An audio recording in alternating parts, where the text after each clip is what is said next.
Mumbai Indians is is an emotion. Uh, I've been a Mumbai Indians fan since the very beginning. That is 2008 when the IPL started. That's the only team I've supported all across 13 years of IPL now. But to be honest, it's not the only team I've supported because I did support KKR before IPL started because I'm a huge Shah Rukh Khan fan. Still am. I love Shah Rukh. The charm of the man, the acting also is something that I'm blown away with. And so I was in seventh grade or eighth grade, thereabouts, when IPL was starting. Korbo Lobo Jeetbo was being publicized all over. It was glam. It was they had McCallum in the first game firing.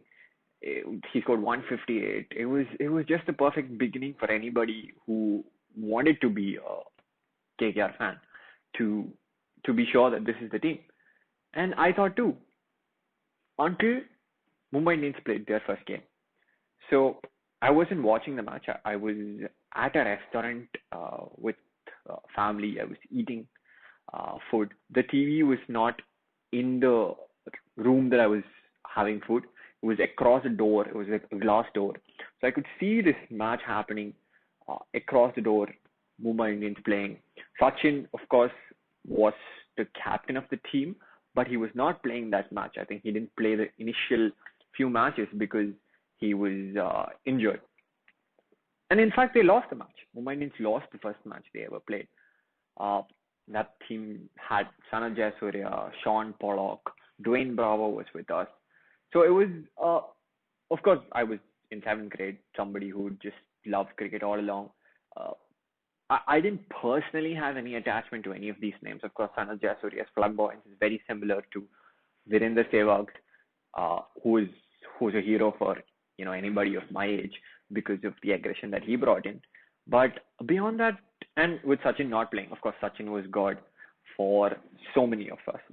Was sorry, not was is God for so many of us. But he was not playing the match. But and Mumbai Indians lost.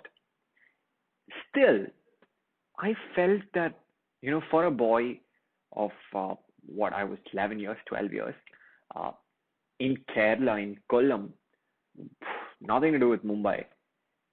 There was this connection that developed, which which ensured that the next 13 years, Mumbai Indians was going to be a very important part of me. It's not even just a part of my cricket following. No, it was a very important part of me. There was so many ups, so many downs. Of course, we finished outside the top four in both the first season and the second season.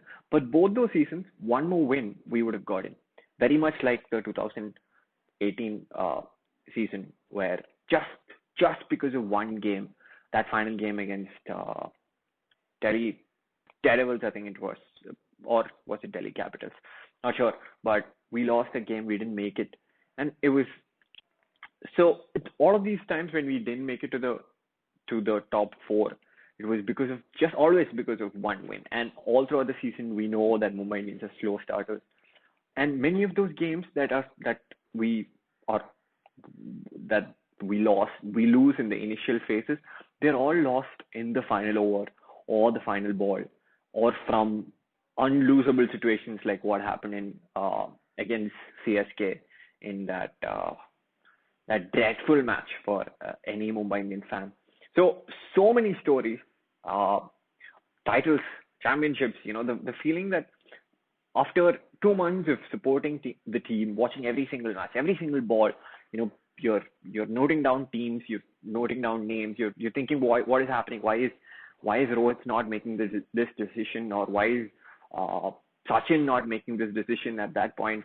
Why did Rohit himself did not bowl? I remember this feeling this very strongly in one match where spin was dominating. I think it was against KKR, and our pacers were getting blasted all over the ground. We lost that match, and I thought, why didn't Rohit come and play? Because Rohit has taken a hat trick against Mumbai Indians.